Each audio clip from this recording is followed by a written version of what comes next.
Welcome to Sky Women. I'm your host, Dr. Carolyn Moyers, a wife, mom, and board-certified OB-GYN.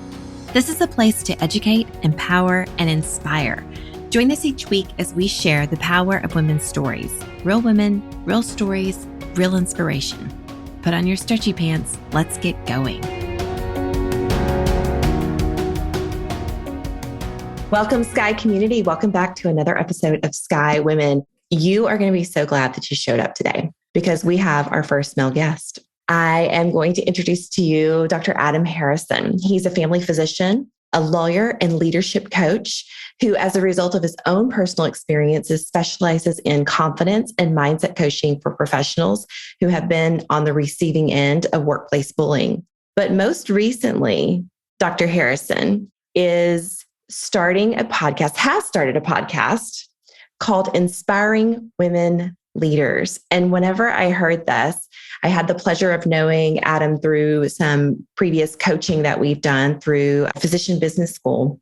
And when I heard that he was starting this podcast to showcase the extensive leadership of women, sharing knowledge and practical skills of these incredible women, many of whom I know, I was completely on board to see a man stepping into the arena for the equality of women and recognizing that there is a problem. And we're just going to get into it with Adam today as far as his why. Welcome, Dr. Harrison. Thank you so much, Dr. Moyers. I am very, very honored. I can't tell you how much of a privilege this is to be your first male guest. I'm blown away that you invited me. So thank you. Thank you so much. Absolutely. This is just really incredible to see a man who is confident and brave enough to stand up with your core values of honesty and justice and gratitude and love and humor and say that the space of women in leadership truly matters. So, just tell us what kind of everyone's got a story, right? And your collection of skills. Let's start with the fact that you're a physician and an attorney. Your collection of skills have led you to this unique role, this unique time in life, and you felt this calling to really start to amplify the voice of women. Yeah, well, I think the calling really started almost 3 years ago now, and we had just moved to Australia for my wife's fellowship. She's now an attending maxillofacial surgeon.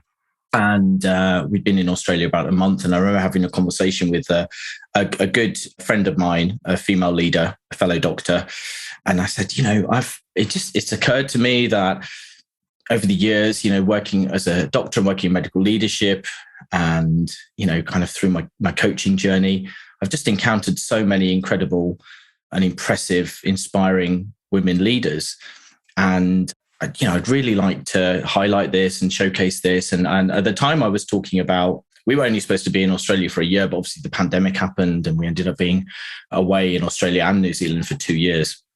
And the idea was that when we got back after a year, I was going to kind of create a conference and kind of, bring all these women together and, invite, female junior doctors primarily to see how, to have sort of visible and tangible examples of really great female leadership that they could look up to and aspire to become like. So yeah, that's kind of where it all came from. And obviously, we were away for longer than anticipated. And then, joining Dr. Una's business school with yourself, I first became aware of Dr. Una through her podcast. Yes. In fact, same. Yeah, it's just an amazing curation of wonderful advice, isn't it, for wannabe physician entrepreneurs? And actually, I first heard her on Dr. Erin Wiseman's podcast, but then I got hooked on Dr. Una's podcast, and and then joining the business school, and other of our classmates were setting up podcasts, creating podcasts, and whatever. And I was like, oh yeah, that I could do that then. Right. It doesn't matter where I'm in the world. I don't have to physically be somewhere to create a conference, to do it. I can have a podcast and interview these amazing female leaders and just share it with the world rather than just having a one-day conference for a select group of people. So yeah, it kind of evolved into what it is now, a very fledgling podcast, second episode released today. So that's where we are. It's new. It's budding. It's in infancy stage, right? So it needs a little nurturing to get on its legs. Really does. I mean, you have access to a wealth of women physicians. Your wife being a physician, being involved in the EntreMD Business School has opened up the door to so many. I know here in the U.S., the spirit with which you come with this is really infectious, because I know that there's a why behind this. So talk to us a little bit about your why, because I hear you talking about, your idea for the conference really wasn't just to empower, the physicians who are already established in their career, but you're talking about the young physicians in training. You're wanting to show women what is possible in leadership as they advance in their career and how to do that. Yeah, absolutely. Yeah. To serve as sources of inspiration for the coming generations. The title of it is Inspiring Women Leaders. And it's, the women leaders are inspiring, but they are inspiring the members of the audience. But I feel, I don't want to go down a kind of a dark rabbit hole, but I feel like society has shifted a little bit over the last few years, and actually in a retrograde way. I think that there is a bit more kind of anti-female sentiment, a bit more repression or attempts at repression. I think, I don't want to get political, but I think we've seen that through, the Trump administration, and I think in the UK as well. We have mini Trump over here, and I don't want to think that my imagination is running away with itself, because I'm an avid fan of The Handmaid's Tale. But I it kind of, I have two daughters. I have two young daughters, and their future obviously is my primary concern, and I want them to be in workplaces where there is a kind culture.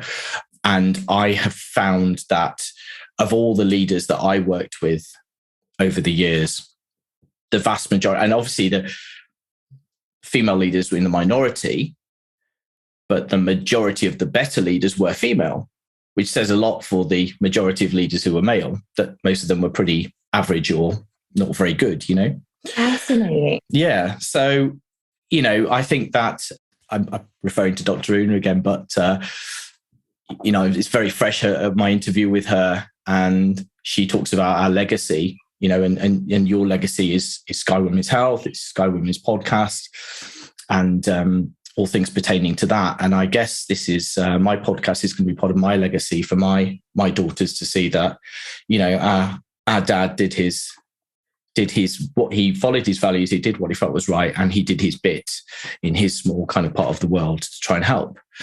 And so that's partly it. But also, in my introductory episode to my podcast, I talk about my upbringing. And, my parents divorced when I think I was five or six. Mm-hmm. And my mum remarried quite quickly.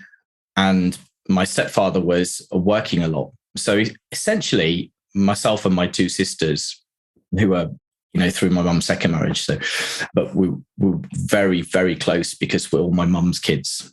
Mm-hmm. And we were always together all of the time with my mum. And even though she actually at one point worked 3 jobs, I mean, we came from a fairly poor background.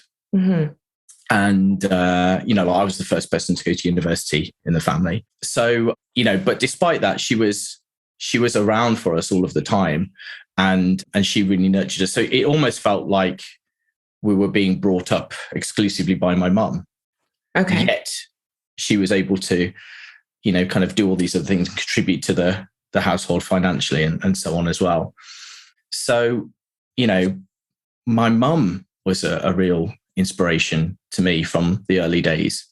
And growing up with my sisters which was in a challenging environment, because my mum and stepfather's marriage was fairly turbulent, and there was some kind of domestic issues, kind of made us a lot closer. But despite all of that, my sisters have gone on to achieve and do well.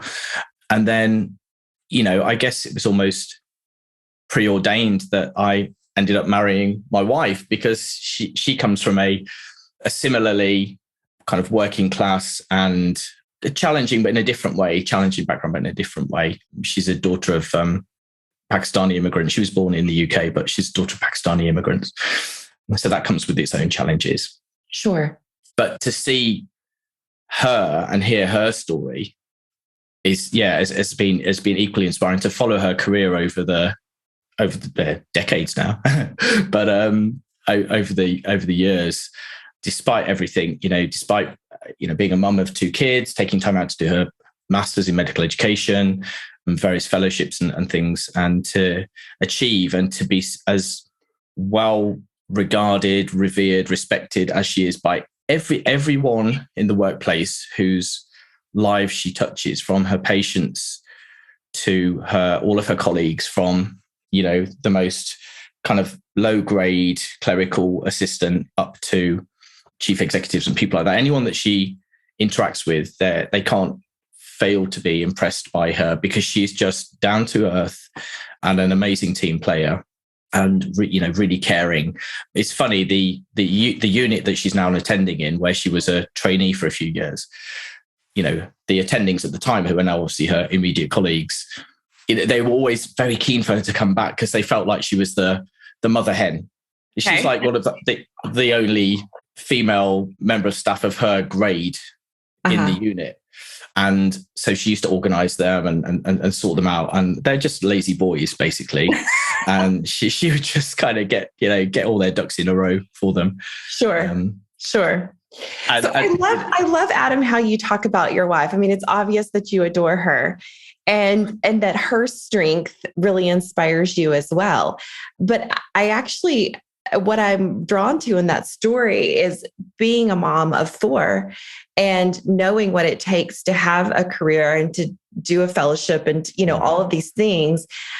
All I can think is she didn't do it alone. And she was able to do all those things because of your support at home, because your girls are small. They're 5 and 8 years old. I have a 6 and an 8-year-old and a couple of more, but so I know like how taxing that age category is. And those younger years are a lot of hands-on, physically taxing work.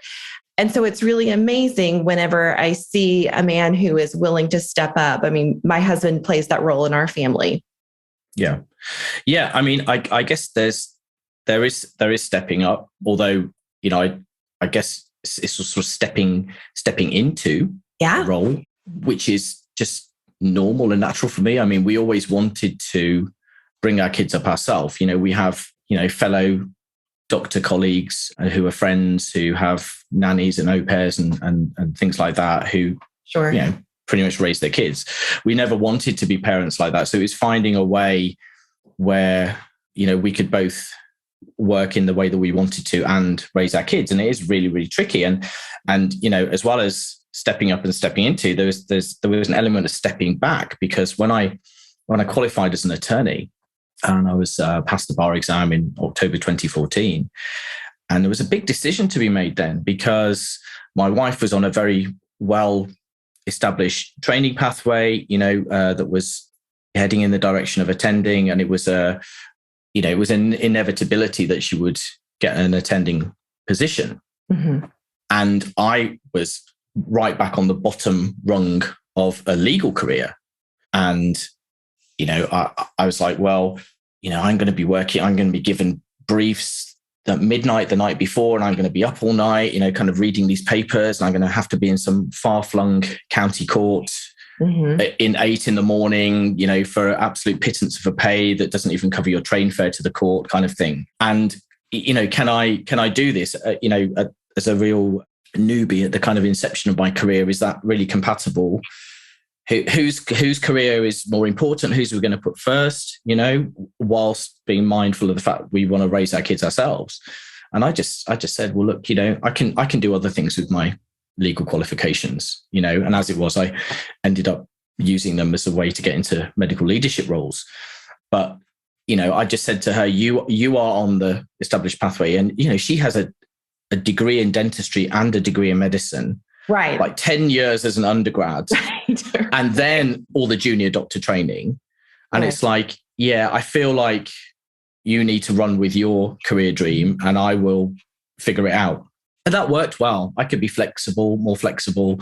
And I did, some clinical practice and some medical education and my medical leadership things. And I still managed to kind of have a day with my eldest when she was very young, a day a week. And now as it is, I probably do 8 out of 10 of the school drop-offs and pickups. But I can, I'm a full-time coach now, so I can work my schedule around that. And I love what I do even more. Yeah. So was going to law school, that was after medicine? So you were already a family medicine attending? Yeah. Career? It wasn't until 2011, like the fall of 2011, that I started law school. Okay. So you had been a physician for how long at that point? 11 years. Just over 11 years. Okay. So you had a good decade of experience under your belt. And what drove you to go to law school at that point? I think most doctors start off with this kind of idealistic notion that they're going to, save the world and save people and that's going to satisfy us, right? But I think I fairly soon discovered that I was a somewhat reluctant doctor. And it hit me it hit me after a few years, because initially I did surgical training. So I was a surgical resident. Okay. But I had a lot of challenging experiences that have, contributed towards my specialism in workplace bullying coaching now. You mean in medical education, you experienced bullying? Well, as a trainee, yes. I say that with a lot of sarcasm because it's so prevalent. It's so prevalent. Yeah, it really is. And at the time, they were all surgical jobs, and I've since discovered through the clients I work with, it isn't just surgeons that bully their trainees, but it was for me. Except then, so I had a rethink and I thought, well, look, if I do family medicine, I will have more autonomy. I won't be kind of like, working for a boss kind of thing. And family physicians, I don't know if it's like this in the States, but in the UK, they're generally regarded to be quite touchy-feely, quite lovely. They look after patients from cradle to grave. Right. And they're, it's a bit, it's old, quite pejorative now. Cliches of them, cardigan wearing, tree hugging, kind of elbow patches on their jackets, kind of like just lovely people. And it's interesting because in the UK, family medicine clinics are in the main small businesses, and you as a family physician, you own the practice, you own the clinic, right. And you contract your services or subcontract in a way back to the National Health Service, to the government Department of Health. Okay. So actually, they're small business people and they're quite cutthroat. And I did not consider that for one moment. Okay. So I had similar kind of workplace bullying problems as a junior family physician. Wow. Okay. So I just I'd always had an interest in medical law ever since I graduated from med school. I was originally wanted to do forensic pathology. I wanted to be that, that pathologist who kind of like diagnoses the cause of death from, murders and exciting stuff like that. Right. Yeah. And that kind of, that pathway didn't work out, but I'd always had a strong interest in the interface between medicine and law. So I think to scratch that itch, and it just kept revisiting me every few years, I was like, I must do something about that. So I ended up working for an organization that represents doctors who get into medico-legal problems. I see. So if they're sued by patients or if they're facing disciplinary action by the medical board, or if they have particularly, contentious complaints by patients, like these bodies would represent them. They're called indemnity organizations. Medical defense unions. And so then I went and worked. And so I was advising doctors about medical legal matters. But when the cases were really, really interesting, you had to hand them on to the legally qualified people. And I was like, being a bit of a completer finisher, I was like, I want to do that bit. So, but I have to go to law school to do that bit. So that, I see. Hence why. Fascinating. So you and your wife have really supported each other through different pivots and pathways of training. Yeah. Which is really awesome. That's really awesome. Yeah. So I hear you were raised by a strong woman who could figure out how to work 3 jobs and still have her 3 kids feel like that they were raised solely by her, which is amazing. You married a very strong woman and now you're raising daughters and you understand to some degree the plight and bullying that goes on with women in the workplace or in general, right? And the autonomy of our rights and education and et cetera, how much that matters. So what is it in your legacy that you really hope that your daughters know about Dad?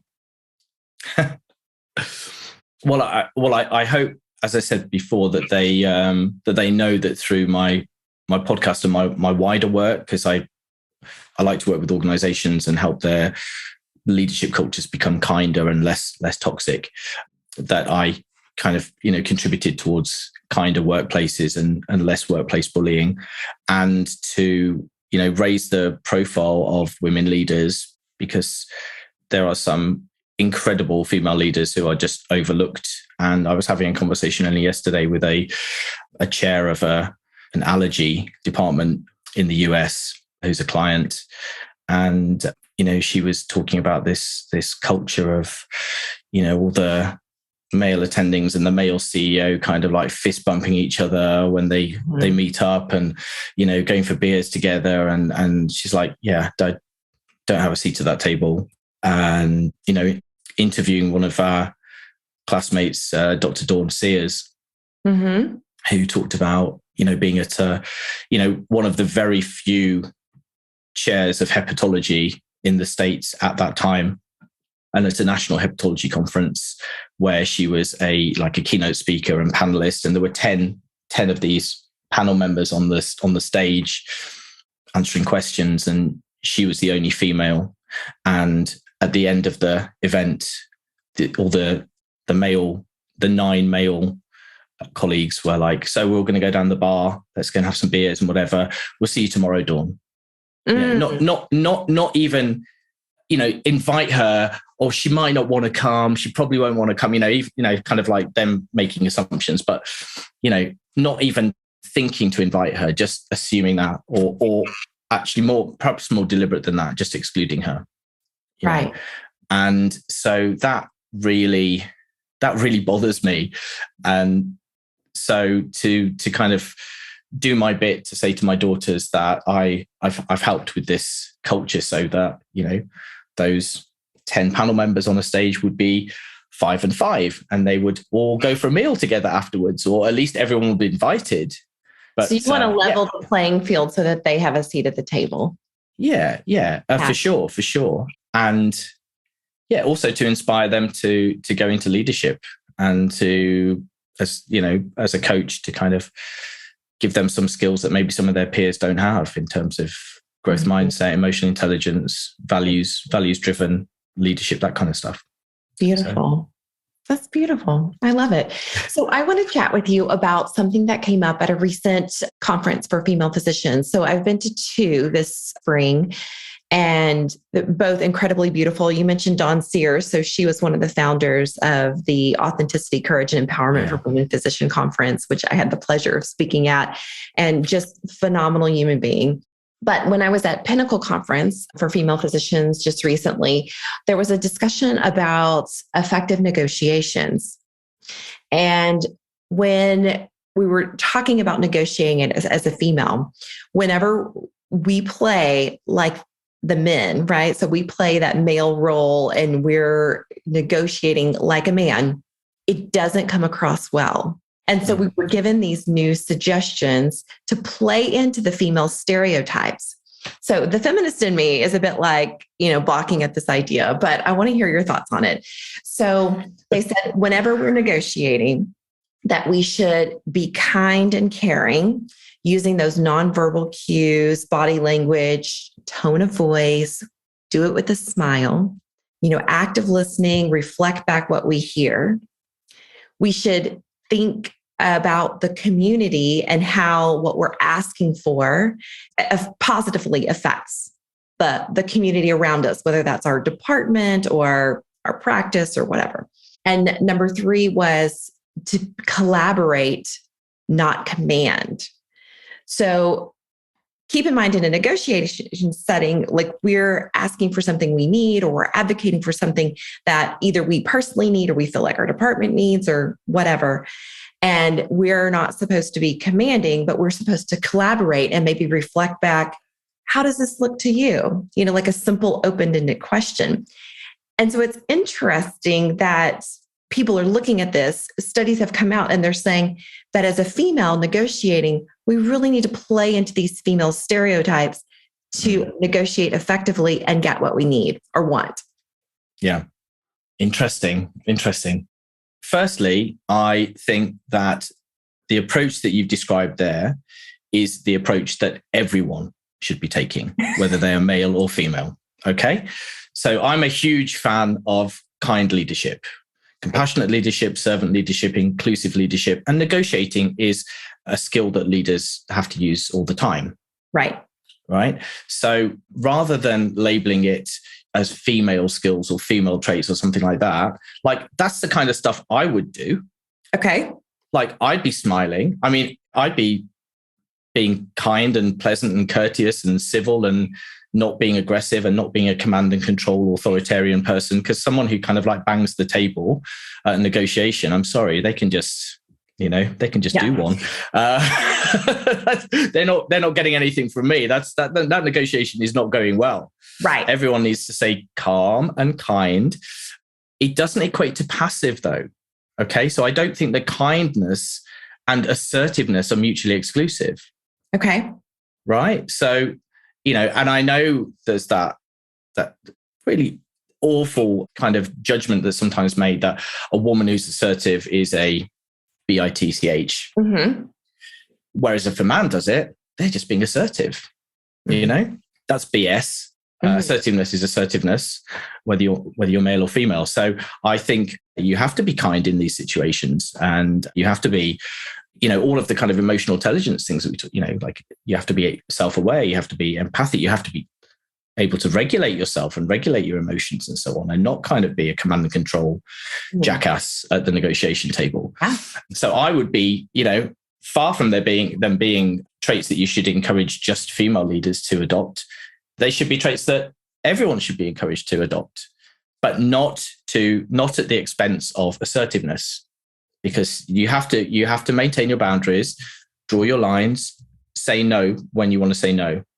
Mm-hmm. And that really is when it's in alignment with your values or not.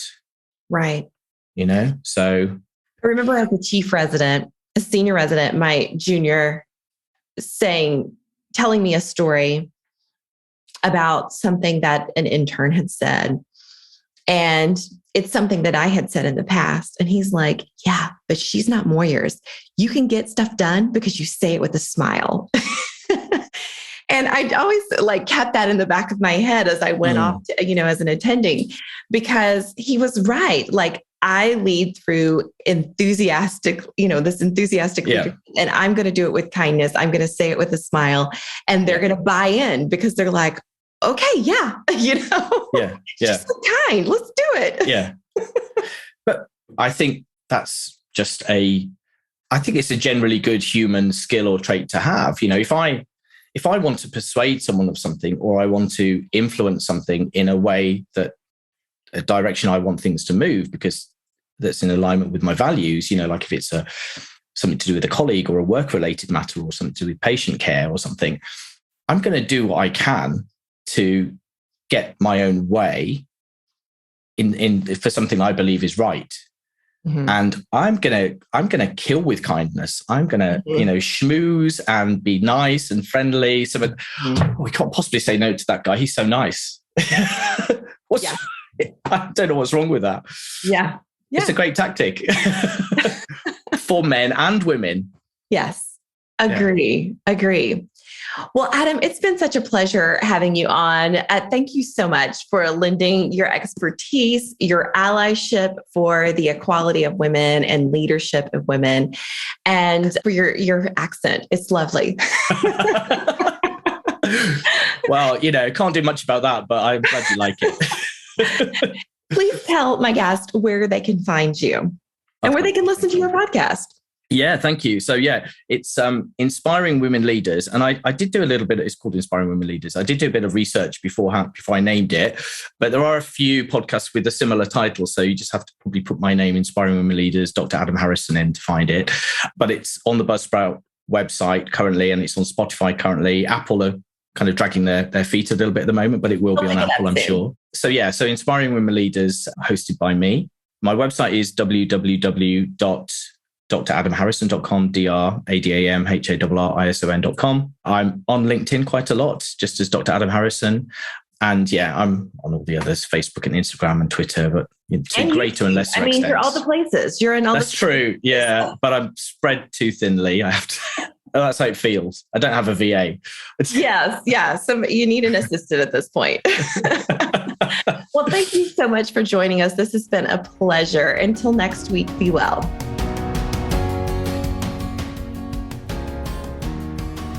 All right, Sky community, thank you for listening to another episode. This episode was sponsored by Sky Women's Health. As a reminder, we're in the Dallas-Fort Worth area, and we help relieve back pain and pelvic pain in pregnancy and beyond. If you are pregnant and having pain and you feel like you have no reliable way to relieve it, look us up at skywomenshealth.com, request an appointment, and we'll call to get you scheduled. As a board-certified OB-GYN with a neuromusculoskeletal medicine fellowship, I help you realign with hands-on drug-free treatment and relieve pain on the spot without medication. We'll help you maintain these results through your pregnancy and postpartum period. Every pregnant person deserves this, and we are so excited to serve you. You can find us on our website, as mentioned, or on social at Sky Women's Health, or you can call the office at 817-915-9803. That's it for today. Until next week, be well.